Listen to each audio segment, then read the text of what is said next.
புத்தாண்டையொட்டி தருமபுரி மாவட்டம் ஒகேனக்கலில் மக்கள் அதிக அளவில் குவிந்துள்ளனர். இது குறித்த விவரங்களுடன் செய்தியாளர் சுகுமார் இணைந்திருக்கிறார். சுகுமார், எந்தெந்த பகுதிகளில் மக்கள் அதிகமாக கூடியிருக்கிறார்கள்? விவரங்களை பதிவு செய்யலாம். ஒகேனக்கல் சுற்றுலா தலத்தில் இன்று ஆங்கில புத்தாண்டு மற்றும் அரையாண்டு விடுமுறை என்பதால் ஏராளமான சுற்றுலா பயணிகள் ஒகேனக்கலில் குவிந்துள்ளனர். குறிப்பாக ஒகேனக்கல் என்றாலே ஒரு பிரசித்தி ஒரு சுற்றுலா தலமாகும். இங்கு தமிழகம் மட்டுமின்றி ஆந்திரா, கர்நாடகா, புதுச்சேரி உள்ளிட்ட பகுதிகளில் ஏராளமான சுற்றுலா பயணிகள் இன்று வருகை புரிந்துள்ளனர். ஒகேனக்கலில் நீர்வரத்து இன்று 3500 கனடியாக இருந்து வருகிறது. சீதோஷ நிலை மிக மிதமாக இருப்பதால் என்று குடும்பத்தோடு ஏராளமான சுற்றுலா பயணிகள் அருவிகளில் குளித்தும் பரிசல் பயணம் மேற்கொண்டும் இயற்கையான அழகை ரசித்துக் கொண்டிருந்தனர். மேலும் இளைஞர்கள் ஆயில் மசாஜ் செய்து கொண்டு குடும்பமாக மீன்கள் இங்கேயே எடுத்து சமைத்து உண்டு மகிழ்கின்றனர்.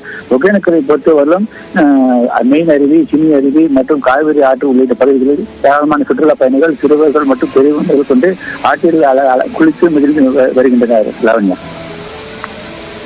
விவரங்களுக்கு நன்றி சுகுமார்.